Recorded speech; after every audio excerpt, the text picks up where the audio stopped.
you're like one of the fastest responders I've ever heard of, which is just incredible. Why do you think that is? Like, were you just so ready to make the change and you committed to it? Or what would you say to people that are out there thinking, how did he do that so quickly? I put in 3 months research before I started. I was extremely passionate by that stage. I think I'd watched the movie One Little Pill about 6 times.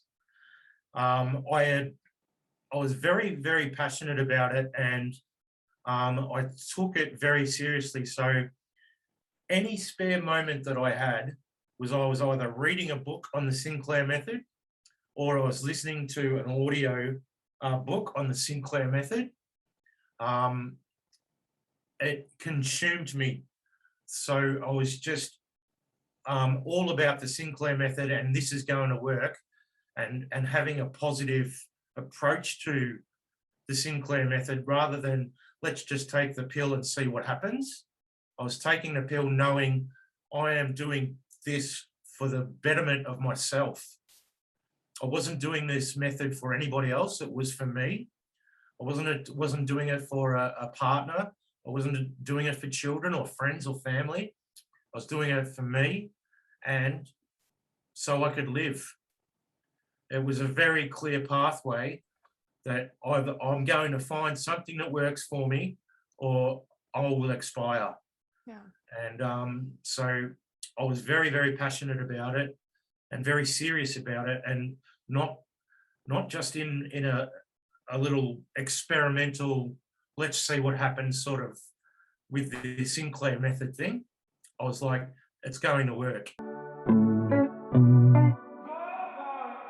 Welcome, everybody. It's Katie with Embody Daily, and I'm here with a special guest who is a TSM success story, and quite a success story, I would say. I'm really excited to share your story.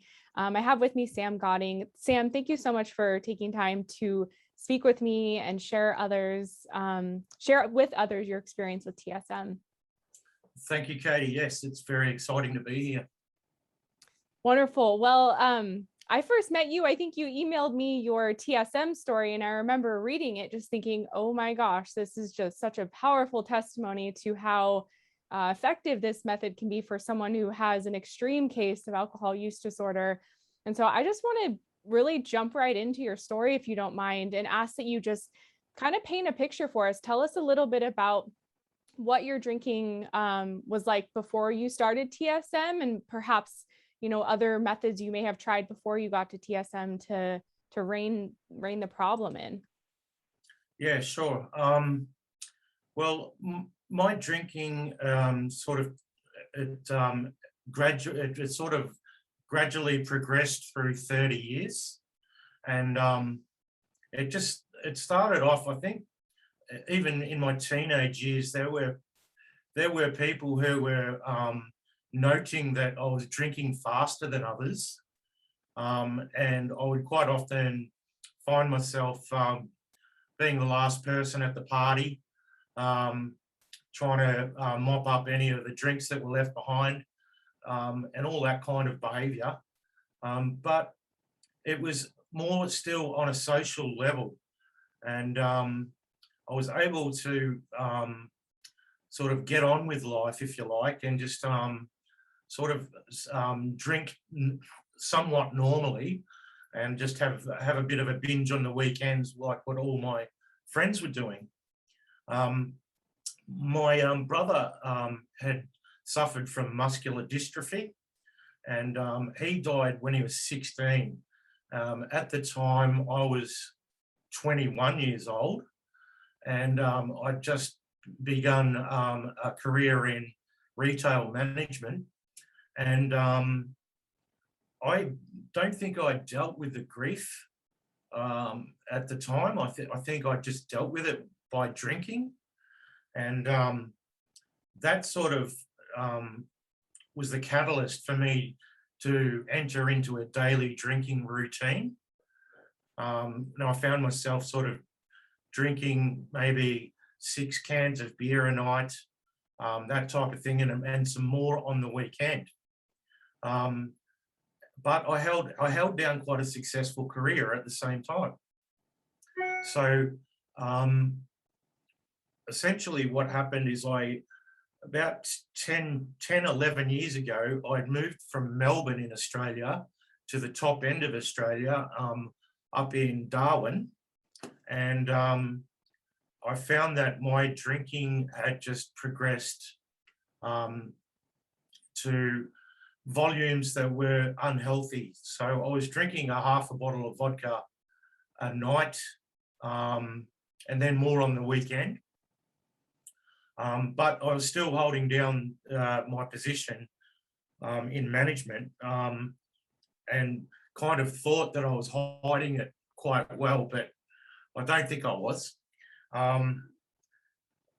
When I departed from that job because it was no longer tenable, I couldn't get myself to work on time. I couldn't wait to get out of a night, and I just had to let it go. And then I just cascaded then into some really very dangerous drinking levels that gradually saw me drinking 1 litre bottle of vodka a day, to 2 litres a day, to 3 litres of vodka a day at its very worst. So come the time at end of 2018, I was drinking 3 litres of vodka a day and not eating. So I had no food for a period of about 3 months. And all I had as sustenance was the alcohol. And I can remember in January of 2019, waking up and my shirt was all wet, and I was like stumbling around and turned the light on, and I realized that it was blood all over my shirt, and I had abdominal hernia that had ruptured, and it was just pouring out, and I couldn't stop it. Like pouring out of your pores? Pouring out of my hernia. Oh, I see. Okay. Which was coming through the belly button. Wow. So it was almost like a tap of blood that I had no control over it. And so I ended up sort of wandering around. There was blood all over the floor and all over the walls where I was putting my hands. And I found a towel in the bathroom and put that to where I was leaking the blood.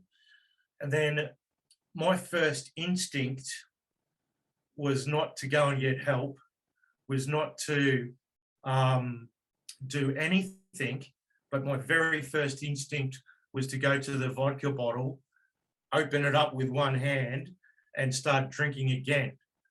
Wow. Even when I was in that condition. So at that point I knew I was going to expire that day, or I was going to do something about it. And at that point I had passed out on the floor. I believe I was there for a couple of hours, and then I sort of got some help from a neighbour who brought me through to the hospital. And the prognosis there at the hospital wasn't that great either. It was they were sort of fingers crossed, let's hope he makes it through the night.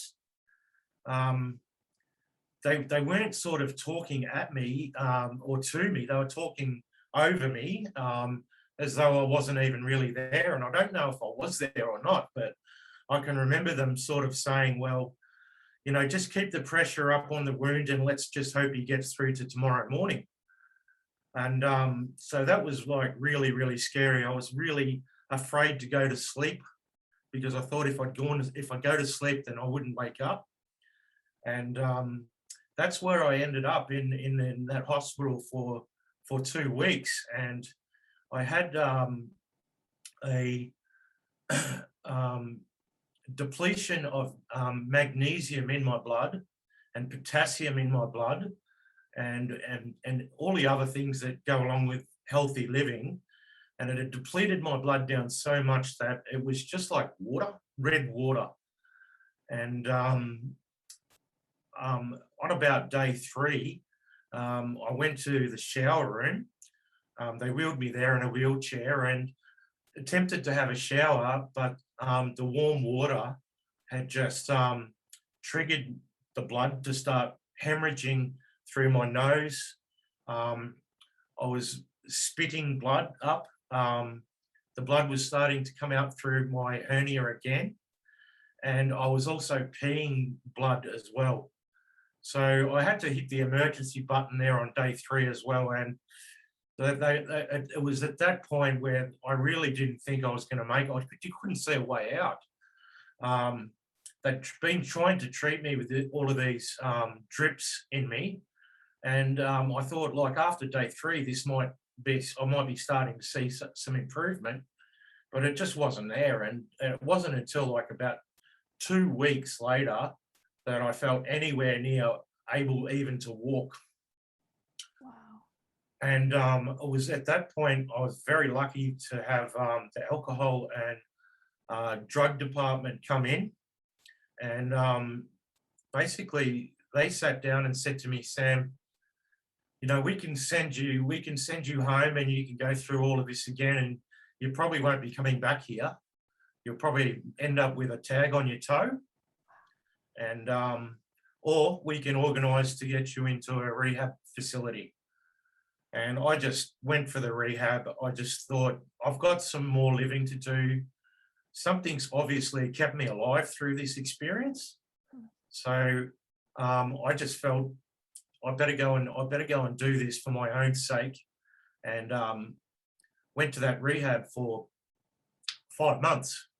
Wow. So, but I found that the cravings through the rehab were still there. It was just a white knuckling experience. After a couple of months, they would let me out on a day leave or a weekend leave, and I would be drinking then as well, even during the rehab. So I can remember getting let out and getting drunk on the night that they let me out of the rehab. Then I went to, I tried everything. I went to a 12-step program. I went to several 12-step programs, and I felt some relief from that, but the cravings were still the big thing that was stopping me. They helped me deal with some underlying issues, I guess, like, you know, understanding my resentments and fears and everything that was sort of underwriting the reason for me drinking in the first place. And they helped me to sort of start living one day at a time, living in the present as well. So I felt that was very helpful to have me deal with that. And but the cravings were still there. So I couldn't string more than 3 weeks, 4 weeks without having this overwhelming urge. It was almost like my car was driving itself through the bottle shop. I couldn't go past. That's how strong these cravings were. It was not a matter of me driving past and thinking, oh, I wish I could have a drink. It was, I'm turning in to go there now, whether you like it or not. And I was still like, I was dealing with a counsellor, I was dealing with a doctor, and at that point the doctor had given me Naltrexone and told me to take that Naltrexone every morning and try and deal with the cravings that way. I can remember taking the full 50 milligrams of Naltrexone, and then I just slept all day after taking it. And then I just threw the whole packet in the bin and said, no, it's not working for me. So I just left that there where it lay, and I sort of just struggled along for the next year with sort of having brief moments of sobriety followed by a binge. but I felt like I had progressed through the worst of it because I was no longer drinking 3 litres a day. I felt like I was slowly but surely getting better, but I just couldn't bust through that 3-week, 4-week period. I managed some life experiences through that time. I met my mother and we went around the world trip. We went to Japan and we went to New York and Washington. We had a wonderful time, and I tried my best during that trip as well not to drink, but I still found that I was sneaking away when I could, whether it be I snuck away to see a Yankees baseball game and drank there and didn't even worry about watching the game, just sat at the bar. And I thought, well, how am I going to get rid of this craving? Because this is what it comes down to now, is I've felt as though I've dealt with everything else. It's only the craving now that's stopping me. And I was sort of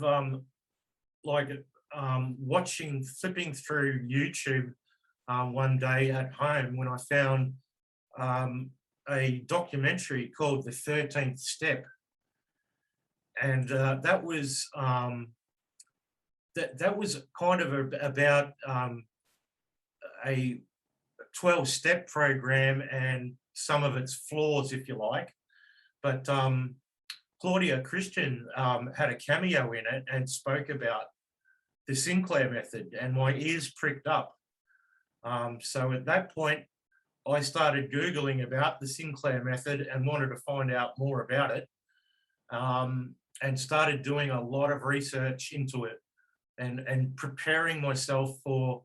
It took maybe 3 months for me to get the medication and do all of the research that I wanted to be my best self before I started the program of the Sinclair Method, because I didn't want to just try another method and hope and pray that it was going to work. I wanted to give it my best.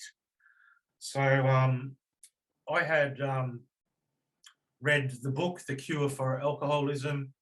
I read a book called This Naked Mind. I listened to a lot of YouTube meditations on mindful drinking and learnt all about different tactics of how I could manage this. And then I also read this book, The Vitamin Cure for Alcoholism, which got me onto a program of vitamin treatment using niacin. And I found that really helpful. And then I went to the doctor and told him about the Sinclair Method. He said he'd kind of heard about it, but he kind of, at that point, my doctor said, go ahead and try it because you've tried everything else. So go ahead and do it. So that's what I did. And I started on it and saw instant results. Like I was still a very heavy drinker. Don't get me wrong. I wasn't drinking vodka with orange juice. I was drinking vodka straight out of the bottle. You were drinking because you were trying abstinence and then you'd have a binge every 3 or 4 weeks. Is that right? That's right. Okay. Yeah. So then when you did binge, it would be on the vodka. Yeah. Okay. But I had decided early on in this method that it would be changed to a cider or red wine, which I wasn't particularly fond on. And I made sure that I only bought enough for that day. So that day only was in the fridge and nothing else, because I didn't want to tempt myself with trying to drink through the medication. Because I had such a history with alcohol, it was really concerning to me that if there was a bottle of vodka in the house, then I could perhaps be tempted to see if I could drink through the medication. And I didn't want that to happen. I wanted to give myself the best chance that I could. So I had 1 bottle of wine and I had 2 beers. And I can remember the first week, I was only drinking like maybe one glass of wine and two beers, and then kind of that was it. And I thought, this is too good to be true. It's way too good to be true, because I just really didn't feel like anything else. And quite often the second beer would end up only half being drank, and the rest of it go down the sink. So I thought it was quite amazing, and I think that little honeymoon period, it kind of lulled me into a false sense of security, if you like. And it was then that I started thinking, well, if it works so successfully and so easily with these drinks and me doing it this way, perhaps I can go and buy a bottle of vodka.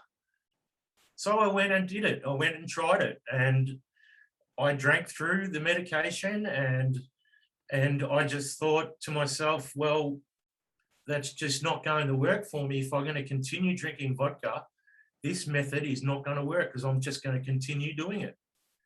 So I was grateful that I had the experience, because I could see and I proved to myself that it wouldn't work with top shelf spirits and liquor. And I knew that, when I continued to do that, I'd just end up where I was before and probably end up giving up. So I have a question for you. A couple things that you've said that I want to follow up on real quick. Okay, so first of all, often people who are new to TSM will say, what do you mean drink through the medication? Like, what does that mean? Would you mind describing what that experience is like, and especially with the hard alcohol and drinking through the naltrexone? Yeah. Well, my experience and my habit with vodka was just to drink the vodka straight from the bottle and virtually scull it. So when I got that bottle of vodka, that was what I did. So I didn't get that buzz that you get from the first drink, but I still got the intoxication, if you like. I still was slurring my words. I still was sort of uneasy on my feet, and having that intoxication wash over me, but without that buzz, that real feeling of elation. And it's that feeling of elation, that very first drink, that sort of that naltrexone quashes that. But if you drink enough spirits, you will still get drunk, if you like, intoxicated, but you won't feel that elation. You'll just feel sort of still empty. Yeah. So that's the way it felt to me. So you got the vodka and you were kind of drinking it as you normally would, which is just like straight and from the bottle and quickly, and you were able to drink like you used to. Okay. So I'm curious, because it's come up lately too, where some other folks I've talked to who have gone through medical detox before they started TSM, perhaps they were at levels, maybe not as much as you were, but higher levels. And so two people that I know personally have both said that they needed that medical detox before starting TSM. They don't think it would have worked for them otherwise. Do you think that's true for you as well? Could you have seen yourself starting this method where you were at like 3 bottles of vodka a day and getting on TSM, or do you think that medical detox was necessary? Well, 3 bottles of vodka a day, I don't think I would have made it to the doctor's office to get the prescription. Okay, yeah. So no, a chronic a case of alcohol use disorder really needs to, I think, get to a level where they're happy to start this method. But if I was drinking around the clock, and still drinking spirits, I don't think it would have the same effect. But it may have the same effect for some people, but I just can't see it. I can't see how it would have. There would be instances, for instance, if I would forget to take, I'd forget to take the naltrexone, or I would take too much naltrexone, or there would be all those type of issues. Yeah, that's helpful. And I know everyone else is different because I have known people that have been drinking around the clock and got on the method and it worked, but they had a very supportive home system, someone really guiding them through it. So I just wanted to hear your kind of personal thoughts on it. And then my third question that is just on, you were talking about the niacin, because I have that same book that you have, and I've been just so interested in learning about the supplements that are beneficial for people with alcohol use disorder. So you said it was very helpful, the niacin, which is a B vitamin. What did it help you with? Well, the actual treatment was used, I think, discovered back in the 60s, and it was by two professors. And it's not just the niacin, there's a list of other vitamins here, and it was designed to take in a mega dose for 2 weeks. So it just helps with overall well-being and helps to bring the levels, the chemical levels, if you like, back to normal stage in your mind. When they done the experiments back in the 60s, I think they found that the 1/3 of people who tried this megadose treatment found it very helpful. Or 2/3, sorry, 2/3 of the people, and 1/3 of the people it didn't work for. So it sounded a bit like the Sinclair Method. I actually read, I think that Bill W., founder of AA, was doing that therapy to help with his anxiety. Is that right? Yeah, that's right. There's another book there too, written by the same authors, called Niacin: The Real Story, and that involves Bill W. He was sort of on the treatment, and he was a big supporter of the treatment. But when he brought it to the committee of AA, they rejected it. So he went off and found 40 other members and trialed it on them and had success with them. Okay. So it may not work for everybody, but it was just a little booster for me. I think one of the big things that helped me was the hour that I had to wait between taking the medication and having my drink. Was I used meditation because I was confused about what to do. Well, you got an hour to burn and you're trying to treat a craving, so the craving's not going away. So I started doing meditation, and it really worked. There's meditations I found on YouTube which were really helpful just for mindful drinking, which were really helpful. And I also listen to audiobooks as well. So quite often I would just go for a walk and listen to The Cure for Alcoholism, listen to This Naked Mind for an hour, and then I find that would be helpful too. And just some other basic things that I tried was I left my drink. If I had a wine, I would leave my drink in another room. So if I was watching a program on TV, I'd have to wait for the commercial break to get up and go and have a sip. And I found that was really helpful too. That and the change of drink into something that was not I drink anything. I was that chronic that I'd drink anything, but I really didn't like the taste of red wine. So yeah, it was very helpful to change as well. So tell us what happened after you kind of drank through the medication when you were experimenting with vodka and TSM. Did you kind of snap out of that and go back to the wine and beer, or what happened after that? Yeah, I went back to wine and beer. I was having alcohol-free days as well. I was only drinking when the craving took me. So instead of planning an extinction session, I would not plan it. I would only have in the fridge what I was prepared to drink in one session, and I would wait until the craving hit, because I figured that's what this method's treating, the craving. So why schedule an extinction session and have a drink if I didn't have the craving? what am I treating? So I only used the method during those times where I felt I really needed a drink. And then those other days, the alcohol would just remain in the fridge. Wow. So that's how I sort of tackled it. And I did have another experience with vodka right at the end. And I think that was quite helpful for me realizing that the craving was gone.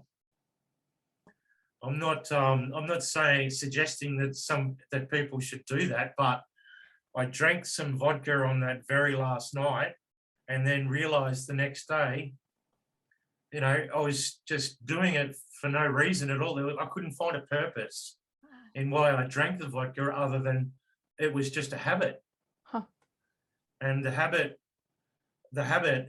had changed because I'd been doing it for 3 months, and it was just there was no purpose in me drinking anymore. And it took another 2 weeks for me to realize the craving has left. The cravings left me, and then it was I didn't want to claim that I was pharmaceutically extinct that early on, so I just kind of sat on my hands and waited until I reached 60 days, and then I wanted to go and tell the world. So yeah, now I'm over 3 months now, and there is no craving, not on any level. I felt the need for one drink or even thought about it.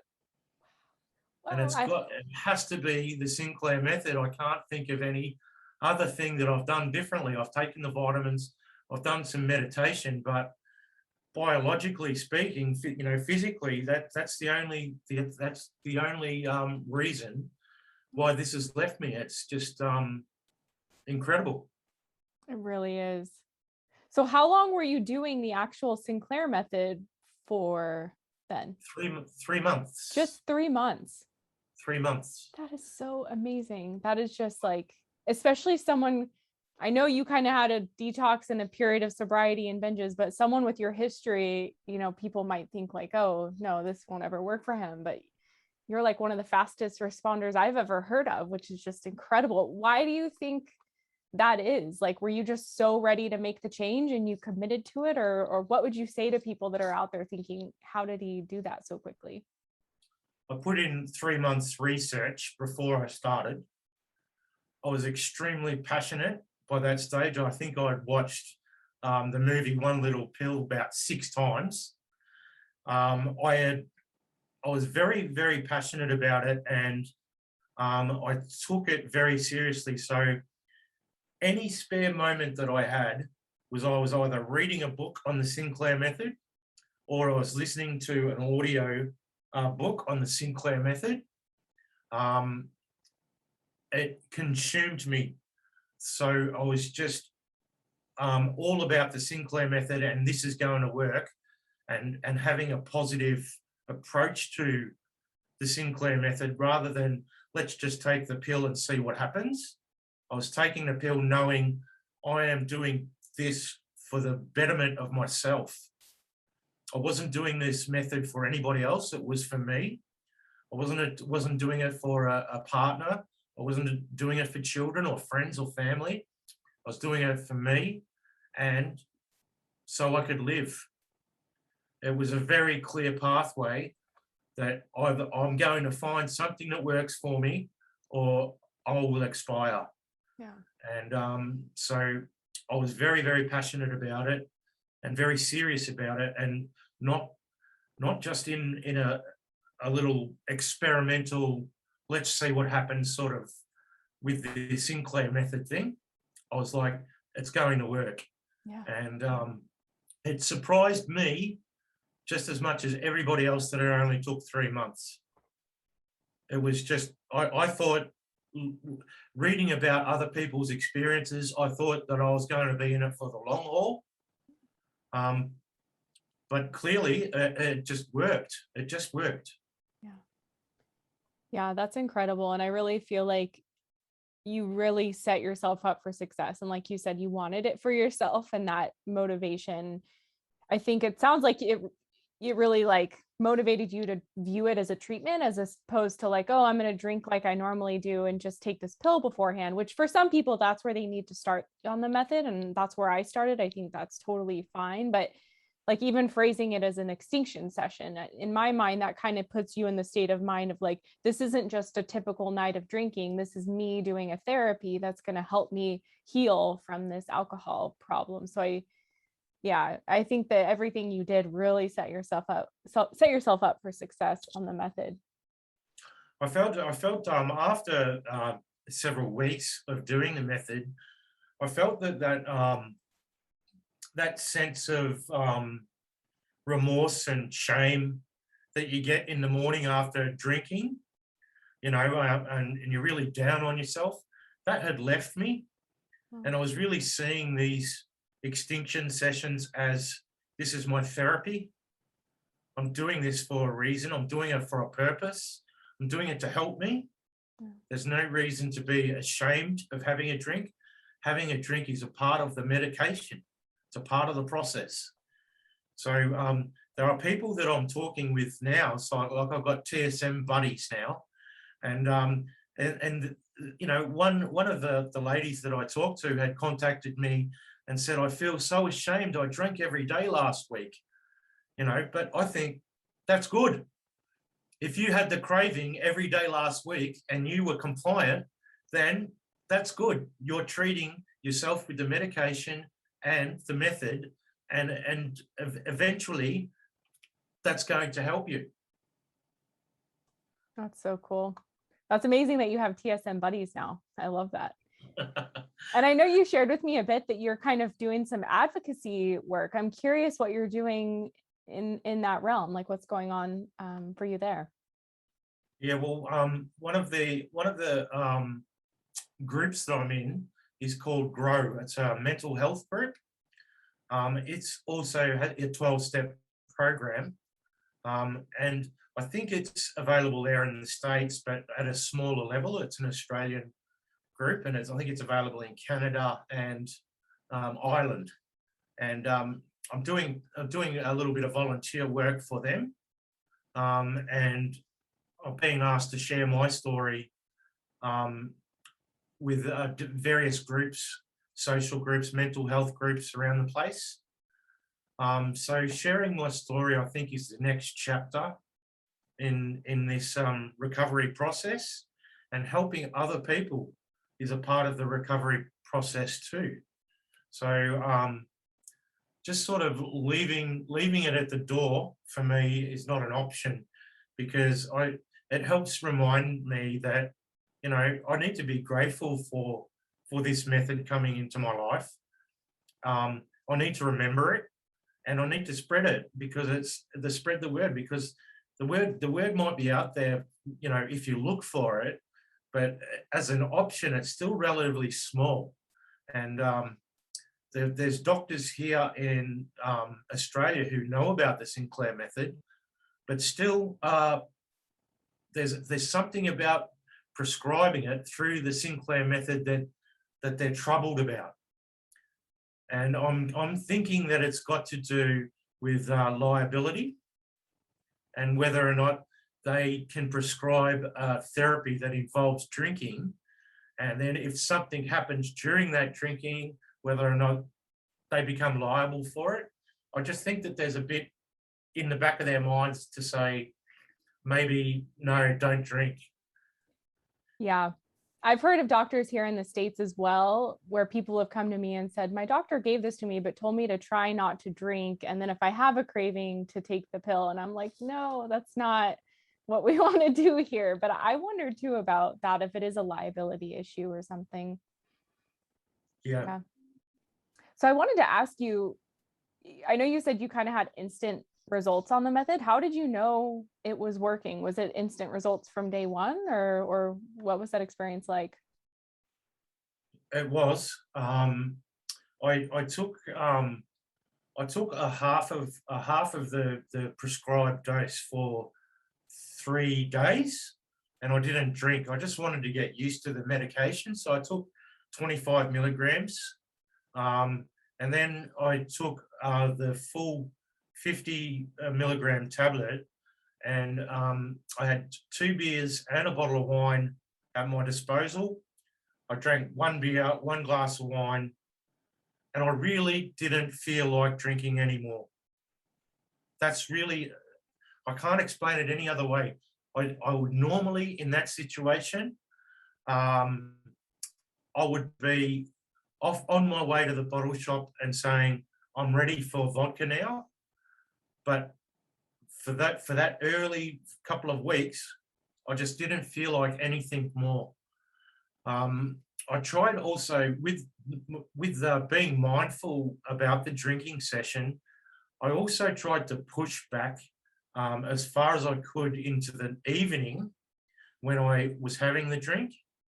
So if I would normally drink around dinner time, say 7 p.m., I would push it back to 9 o'clock,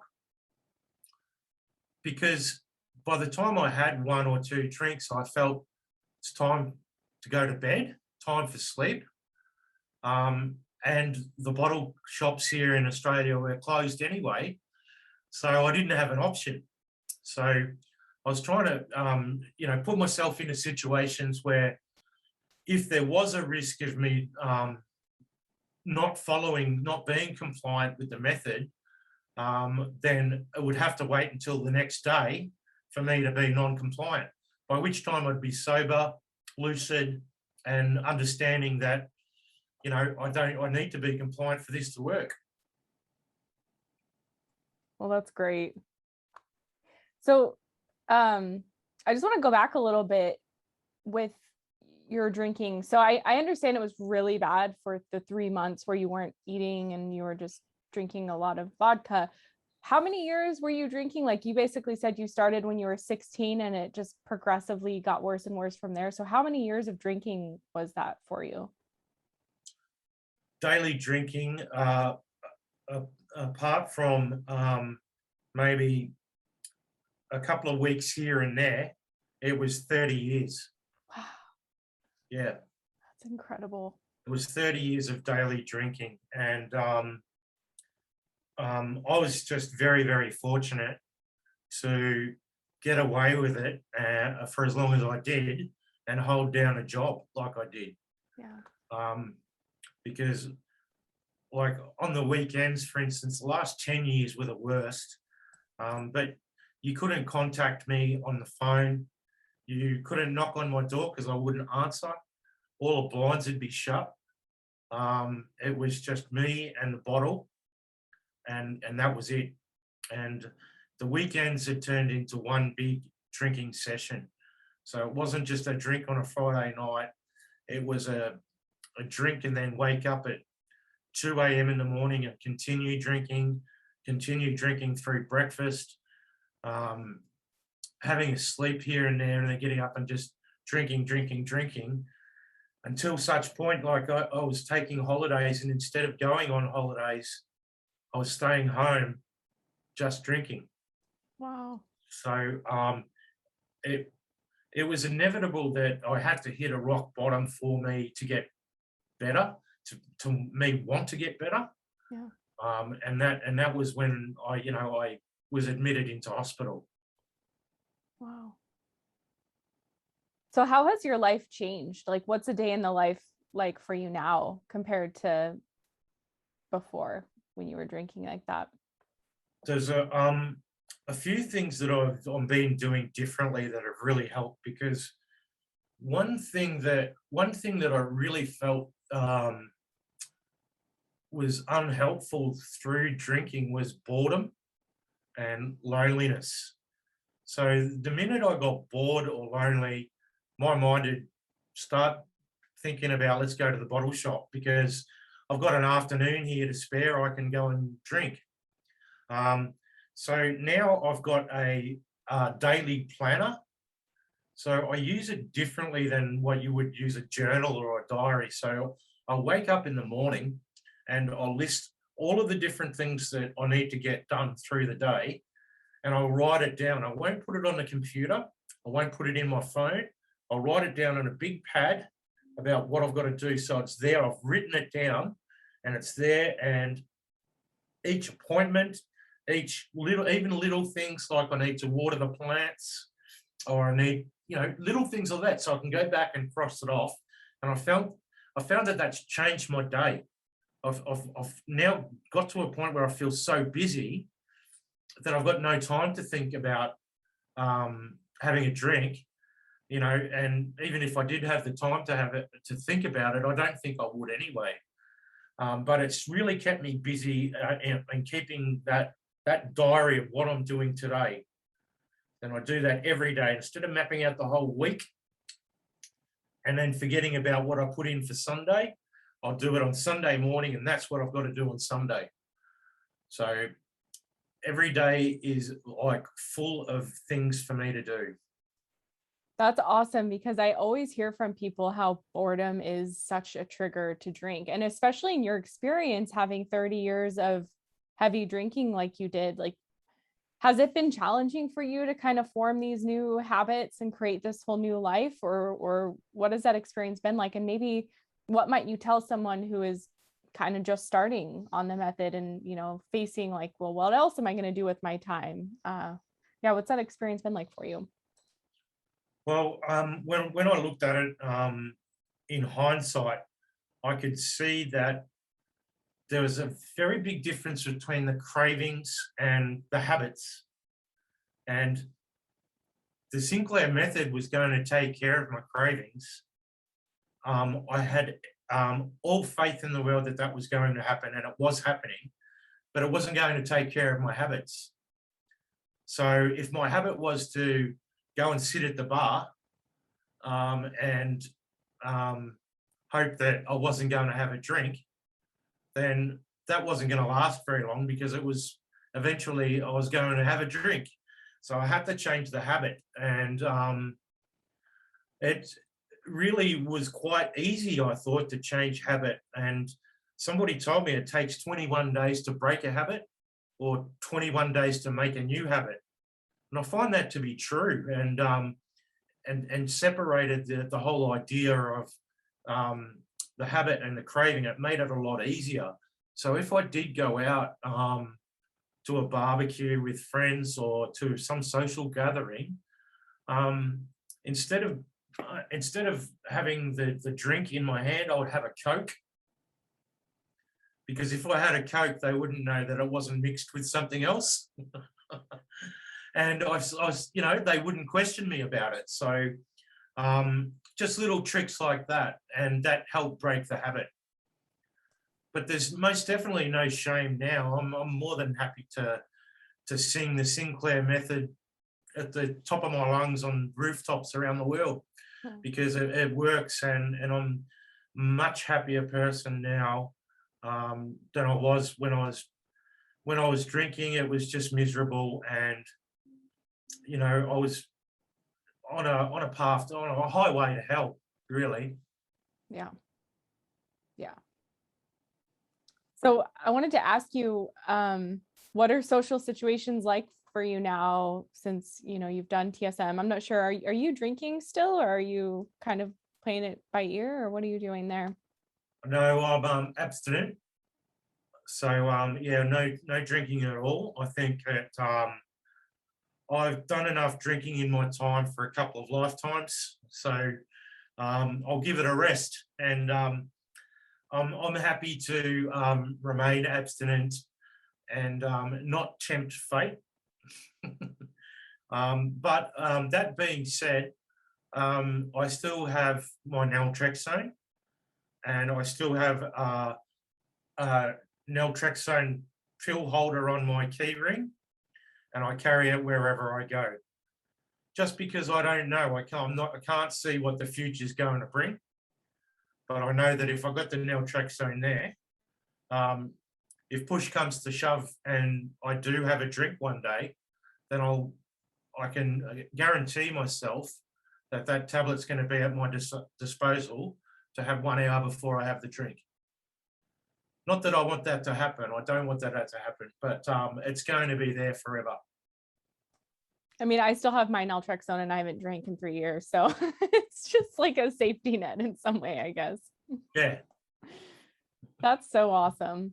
Well, I guess like we can start wrapping up here, but I did want to ask, were there challenges that you had on TSM that you may caution for other people who are on the method? Well, yeah,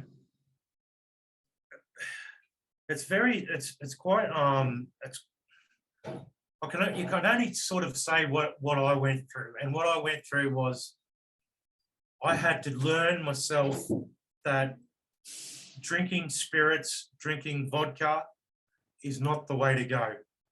If you're coming off being a spirit drinker, whatever spirit that is, whatever liquor that is, my advice is to go to something like maybe a strong cider or wine, just because I think the potency of and the alcohol level percentage in those drinks is so strong that it would take me a lot longer to reach extinction. But that being said, a lot of people had told me that prior to me starting the method, and I didn't listen.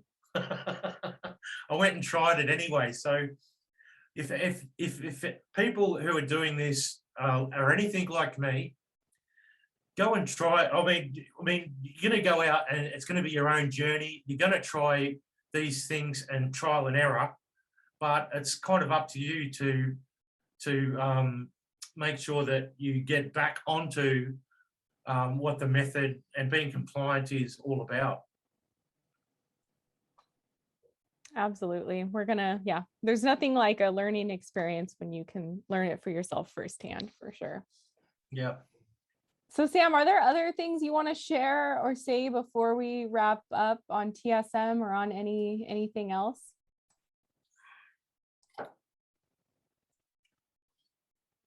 Not that I can remember. Can't remember anything.